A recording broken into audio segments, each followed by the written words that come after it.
Assalamualaikum warahmatullahi wabarakatuh. Perkenalkan, nama saya Salvia Naria. Saya siswa dari kelas 11 TKJ 3 dan saat ini saya akan menjelaskan tentang konsep, pengertian, fungsi, serta jenis-jenis topologi. Mari kita simak videonya. Namun sebelum itu saya akan memperlihatkan biodata saya. Saya Salvia Naria, lahir di Batam tanggal 24 Maret 2009. Saat ini saya juga beralamatkan di Sagulung Bersatu Blok D, Sungai Lekop, Sagulung. Kalau begitu, mari kita masuk ke materi yang pertama, yaitu konsep topologi. Konsep topologi, secara garis besar, konsep topologi adalah cara atau metode yang digunakan untuk mengatur dan menghubungkan perangkat-perangkat dalam sebuah jaringan. Topologi menentukan bagaimana data mengalir dari suatu perangkat ke perangkat lainnya, serta bagaimana hubungan antar perangkat tersebut diatur untuk membentuk sebuah sistem komunikasi yang efektif. Konsep ini penting karena mempengaruhi kinerja, efisiensi, skalabilitas, serta kemudahan dalam pemasangan dan pemeliharaan jaringan. Dengan memahami konsep topologi, perancang jaringan dapat menentukan struktur yang paling sesuai untuk kebutuhan, baik dalam skala kecil seperti rumah maupun skala besar seperti perusahaan maupun institut pendidikan. Pengertian topologi. Mungkin ada yang bertanya-tanya, topologi itu apa sih? Jadi, topologi jaringan merupakan topologi yang mempelajari suatu teknik untuk menghubungkan komputer dengan komputer lainnya, kemudian membentuk sebuah jaringan. Topologi jaringan juga menjadi suatu metode untuk menghubungkan dua komputer atau lebih dengan menggunakan kabel UTP, fiber optik maupun tanpa kabel atau nirkabel sebagai media transmisi. Dalam hal ini akan memungkinkan user untuk berkomunikasi dengan user lainnya dengan mudah walaupun berbeda tempat. Semisal kita ingin menghubungkan seseorang yang jauh di sana. Apa sih fungsi topologi? Nah, fungsi utama dari topologi adalah mengetahui kondisi masing-masing host atau komputer yang ada di dalam jaringan tersebut, dan untuk membuatnya mampu berkomunikasi satu sama lain dengan cepat dan aman. Fungsi tersebut mampu membantu seseorang untuk merancang, mengimplementasikan, hingga merawat jaringan sesuai kebutuhan dari proyek atau organisasi dengan efisien dan spesifik. Pemahaman baik tentang topologi jaringan juga sangat bermanfaat bagi administrator jaringan, profesional IT, serta pengembangan aplikasi. Nah, sekarang kita lanjut ke jenis-jenis topologi. Sebenarnya ada sangat banyak, namun saya akan membahas beberapanya. Nah, mari kita masuk ke jenis yang pertama, ialah topologi bus. Topologi bus ini mari kita ibaratkan sebagai bus beneran. Jadi kita itu berada di dalam bus. Struktur struktur pembentukannya atau struktur jaringannya gitu. Nah, jadi topologi bus adalah salah satu jenis topologi di mana sebuah komputer atau perangkat terhubung dari satu kabel utama, yaitu disebut backbone. Nah, kabel ini berfungsi sebagai jalur tunggal untuk mengirim dan menerima data. Setiap perangkat dihubungkan ke kabel ini menggunakan konektor dan terminator di kedua ujung kabelnya untuk mencegah pantulan sinyal.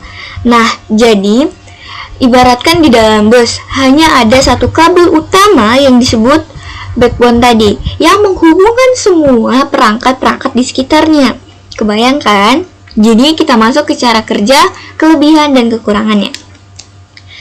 Nah, cara kerja topologi bus ini, setiap perangkat akan memeriksa data yang lewat dan hanya menerima data yang ditunjukkan untuknya. Jadi semisal ada komputer A ingin mengirimkan data ke komputer B, berarti dia harus melewatkan komputer B dan komputer C. Nah, karena data yang lewat ada di satu jalur kabel itu, maka komputer B dan komputer C akan mengabaikan sinyal tersebut dan hanya akan melemparkannya ke komputer D tadi. Nah, sinyal itu akan terus berjalan hingga ia mencapai tujuannya. Dua perangkat yang mengirim pesan atau sinyal secara bersamaan akan membuat tabrakan. Semisal sinyal komputer B ingin dikirim ke sinyal komputer D. Komputer A juga ingin mengirim sinyal ke komputer C. Nah, pesan itu dapat bertabrakan hingga terjadinya miskomunikasi atau kollision gitu misalnya. Jadi, dalam satu waktu itu, komputer yang terhubung dalam bus topologi harus mengirim satu sinyal saja atau mereka akan terjadi tabrakan.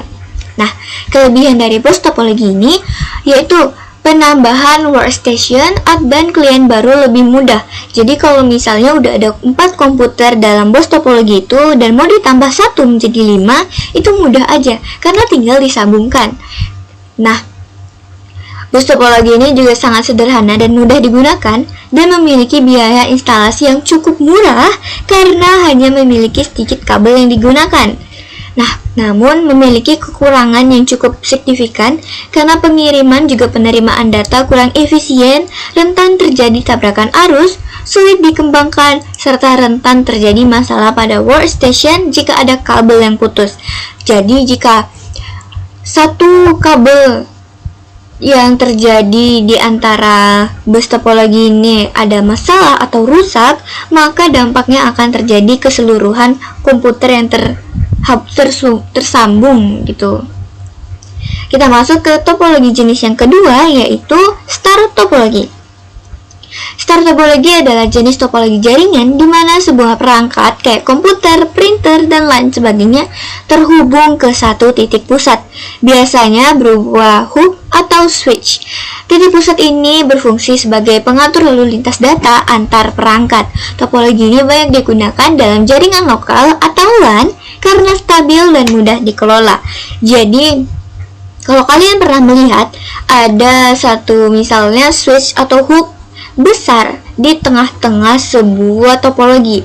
Terus dia tersambung ke berbagai perangkat lain seperti komputer, laptop, printer, dan lain sebagainya. Nah, itu disebut star topologi karena titik tengahnya itu atau dia karena memiliki titik pusat. Nah, cara kerjanya itu seperti ini. Cara kerjanya, setiap perangkat mengirim dan menerima data melalui hub atau switch. Ketika satu perangkat mengirimkan data ke perangkat lain, data tersebut terlebih dahulu terkirim ke titik pusat, lalu diteruskan ke perangkat tujuannya. Semisal gini, ini komputer A, ini switch, dan di sini adalah komputer C. Komputer A ingin mengirim data ke komputer C tadi, maka ia harus melewati titik pusat terlebih dahulu. Titik pusat itu akan memeriksa dan mengirimkannya ke komputer C. Nah, kelebihan dan kekurangan pasti ada. Kelebihannya adalah jika ada masalah pada klien jaringan tetap berjalan dengan baik, memiliki tingkat keamanan yang tinggi, lebih fleksibel, serta memiliki kemudahan dalam pendeteksian masalah dalam jaringan. Jadi, jika misalnya komputer A tadi kabelnya bermasalah, maka itu tidak akan mempengaruhi komputer maupun perangkat lain di sekitarnya, karena ia memiliki kabelnya sendiri yang terhubung ke titik pusat. Kekurangannya, biayanya terlalu mahal karena menggunakan banyak kabel. Jika ada masalah pada hub atau switch, maka semua komputer dalam jaringan ini akan bermasalah, memiliki keterkandungan yang tinggi pada terminal pusat. Nah, karena switch atau hub tadi sebagai titik pusat, jika mereka ada masalah, tentu saja akan mempengaruhi seluruh perangkat-perangkat di sekitarnya. Apalagi jika ingin mengirim data. Jika suatu perangkat ingin mengirim data, ia harus melewati titik pusatnya terlebih dahulu. Jika titik pusatnya bermasalah, tentu saja itu akan bermasalah bagi perangkat-perangkat di sekitarnya, bukan? Kita masuk ke jenis topologi yang ketiga, yaitu ring topologi. Bentuknya itu bulat seperti cincin, makanya itu disebut dengan ring topologi. Ring topologi adalah jenis topologi jaringan di mana setiap perangkat terhubung ke dua perangkat lainnya.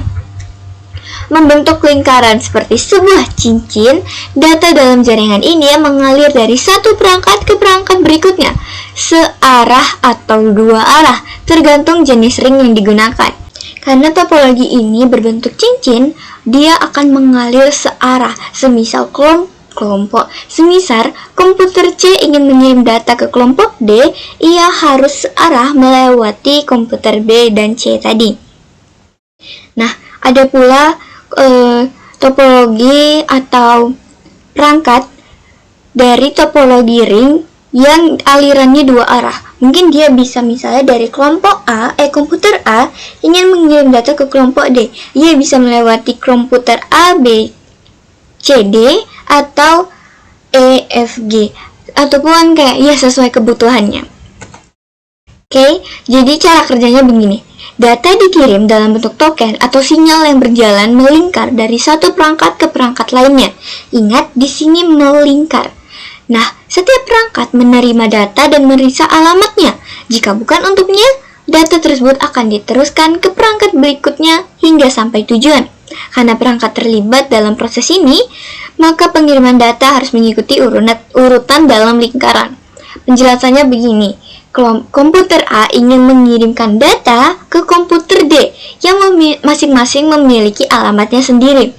Maka, jika alamat tersebut atau sinyal tersebut jalan dan komputer B dan komputer C tidak merasa bahwa itu bukan untuk mereka, mereka akan mengabaikannya dan sinyal tersebut akan terus berjalan sampai ke tujuannya.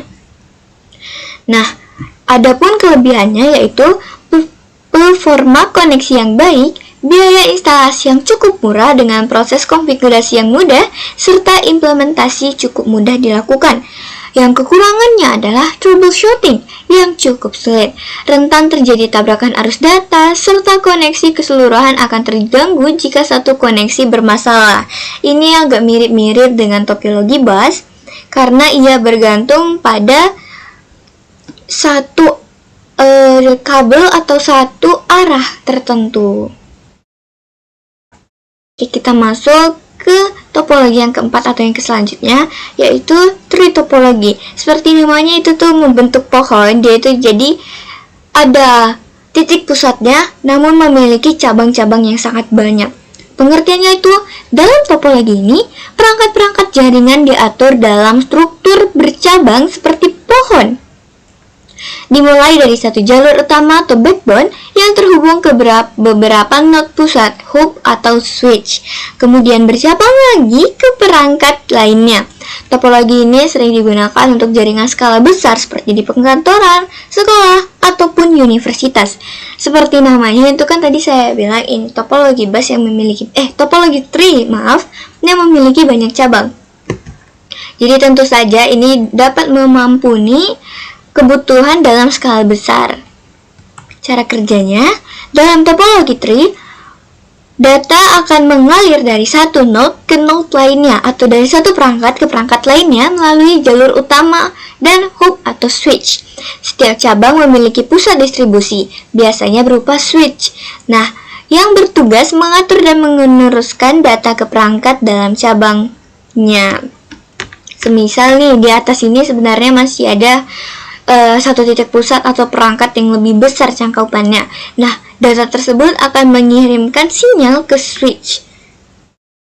Atau semisal kita pakai di sini aja nih. Misalnya, komputer A yang di sini ingin mengirimkan data ke yang berbeda switch ke komputer D ini. Nah, maka ia akan mengirimkannya melalui switch terlebih dahulu.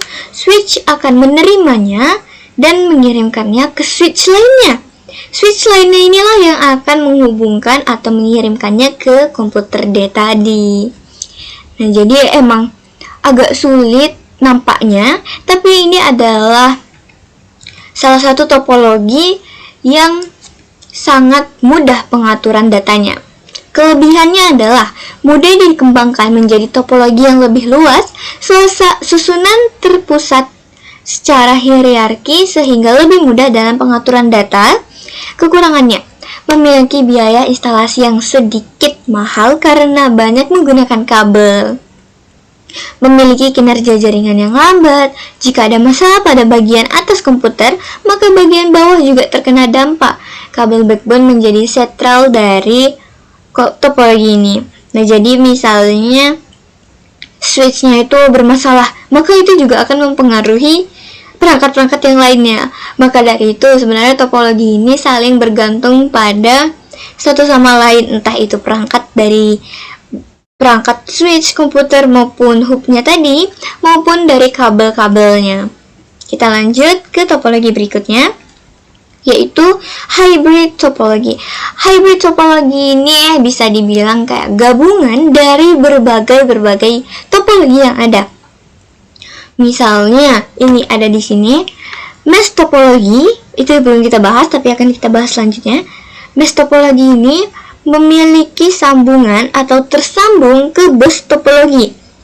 Nah, bus topologi atau mesh topologi yang di sini juga memiliki keterkaitan dengan ring topologi. Nah, itu sudah disebut hybrid karena dia adalah gabungan dari beberapa jenis topologi yang ada. Nah, hybrid topologi ini juga dibilang kayak top banget karena dia dapat menghimpun atau lebih fleksibel karena dia dapat mengurangi kekurangan dari masing-masing jenis topologi. Semisal nih ring topologi kekurangannya dapat ditutupi dengan mesh topologi gitu. Nah, oke, kita masuk ke pengertiannya terlebih dahulu. Topologi ini merupakan gabungan dari beberapa jenis topologi lain, dirancang untuk memanfaatkan kelebihan masing-masing topologi yang digabungkan. Nah, sekaligus meminimalkan kelemahannya. Karena sifatnya yang fleksibel, topologi hybrid sering digunakan dalam jaringan skala besar, seperti perusahaan, kampus, maupun gedung perkantoran. Seperti yang kita tahu, seperti perusahaan atau gedung perkantoran atau kampus itu memiliki kebutuhan dalam perangkat jaringan yang sangat besar. Nah, topologi hybrid ini adalah topologi yang sangat disarankan. Nah, cara kerjanya, topologi hybrid bergantung pada jenis topologi yang dikombinasikannya sesuai kebutuhan ya. Semisal dalam kombinasi antara star dan ring, data dikirim dari satu node melalui hub atau pada topologi star, lalu diteruskan ke node lainnya mengikuti pola lingkaran seperti pada topologi ring. Komponen pusat seperti switch, hubs, atau router digunakan untuk mengatur lalu lintas data antar bagian-bagian topologi. Jadi mereka itu tetap dihubungkan melalui switch, router, maupun hub tadi ya, agar jaringan tetap berjalan lancar dan terkoordinasi. Nah, adapun kelebihannya sebenarnya banyak, tapi kelebihan yang saya kelola yaitu sifatnya yang fleksibel hingga mudah ketika kita ingin menambahkan koneksi lainnya. Jadi kita bebas untuk menambahkan komputer. Oh, komputer lainnya masuk nih. Oh, yang ada itu tinggal disambungkan aja. Namun masih ada kekurangannya. Proses instalasi dalam pengaturannya yang rumit. Tentu saja, apalagi dikelola atau mengelola banyak jaringan itu pasti rumit dan memiliki manajemen yang sulit dilakukan, serta biaya yang mahal dikeluarkan untuk membangun topologi hybrid. Karena ya, dia termasuk topologi yang besar dari berbagai jenis gabungan topologi lainnya. Kita lanjut aja ke topologi selanjutnya, yaitu mesh topologi. Mesh topologi ini mungkin ada yang baru dengar, tapi mesh topologi ini adalah sebuah jenis topologi jaringan di mana setiap perangkat terhubung langsung ke semua perangkat lainnya dalam jaringan, memungkinkan setiap perangkat dapat berkomunikasi secara langsung tanpa harus melalui perangkat pusat. Biasa digunakan pada sistem yang membutuhkan tingkat keandalan dan keamanan yang tinggi seperti militer, sistem perbankan, maupun jaringan industri. Jadi, kalau misalnya jaringan topologi-topologi yang tadi itu membutuhkan switch, router, maupun hub, di mesh topologi ini dia memiliki tingkat keamanan yang tinggi. Dia akan berkomunikasi pada komputer yang terhubung saja. Jadi, tingkat keamanannya lebih tinggi. Nah, bisa kita lihat di sini tidak ada switch maupun router. Di sini hanya satu komputer terhubung ke komputer lainnya, terhubung ke komputer lainnya, ke komputer lainnya lagi. Jadi ya, sistem kabelnya emang lebih rumit dan namun dia memiliki kelebihan keamanannya yang sangat bagus. Nah, cara kerjanya dalam topologi mesh, Data dapat dikirim dari satu perangkat ke perangkat lainnya melalui jalur langsung atau melewati beberapa node, tergantung tipe, full mesh atau partial mesh. Karena memiliki banyak jalur, data bisa memilih rute tercepat atau teraman untuk mencapai tujuannya. Jika satu jalur rusak, data tetap bisa dikirim melalui jalur alternatif tanpa terganggu konektivitasnya. Nih, semisal di komputer yang di sini nih, dia ingin mengirimkan data ke yang di sini, namun kabel yang ini tuh rusak. Dia tetap bisa mengirimkan data melalui kabel ini ke sini maupun dari kabel ini ke sini. Jadi dia dapat memilih sendiri dia ingin mengirimkan data lewat kabel mana yang tercepat dan teraman.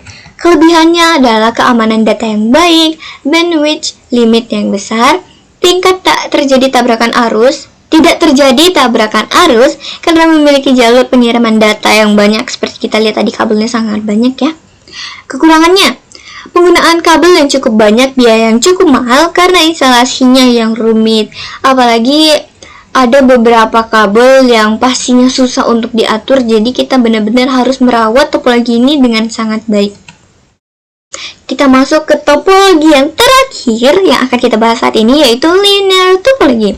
Nah, linear topology ini dikenal sebagai topologi bus linear, di mana sebuah perangkat jaringan atau node dihubung secara berurutan dalam satu garis lurus menggunakan satu kabel utama atau backbone. Data dikirim dalam satu jalur komunikasi dan setiap perangkat terhubung langsung ke jalur tersebut. Di kedua ujung kabel biasanya terpasang terminator untuk mencegah pantulan sinyal. Jadi ini sebenarnya sama aja kayak topologi bus. Dia memiliki konsep yang sama dan cara kerja yang sama, namun jika topologi bus memiliki sedikit percabangan, itu misalnya kan, nah linear topologi ini benar-benar hanya satu garis lurus saja, tidak memiliki percabangan. Nah, linear topologi ini cocok untuk kebutuhan yang lebih sederhana, misalnya di rumah gitu kan. Nah, juga dia ini lebih sederhana untuk dirawat, atau misalnya topologi yang lebih sederhana gitu. Cara kerjanya, topologi linear adalah semua komputer dihubungkan secara berurutan dalam satu garis lurus. Ingat, konsepnya masih sama seperti topologi bus. Data dikirim dari satu komputer ke komputer berikutnya secara berantai sampai mencapai tujuannya. Jika salah satu kabel di tengah putus, maka aliran data ke komputer setelahnya bisa terganggu. Kelebihan dari topologi linear diantaranya mudah dikembangkan, hanya menggunakan sedikit kabel. Jika tidak membutuhkan kendali sentral serta memiliki tata letak yang sederhana. Kekurangan dari topologi ini terletak pada keamanan data yang cukup rentan serta trafik data yang sangat padat, dan dia juga sama kayak topologi bus lagi.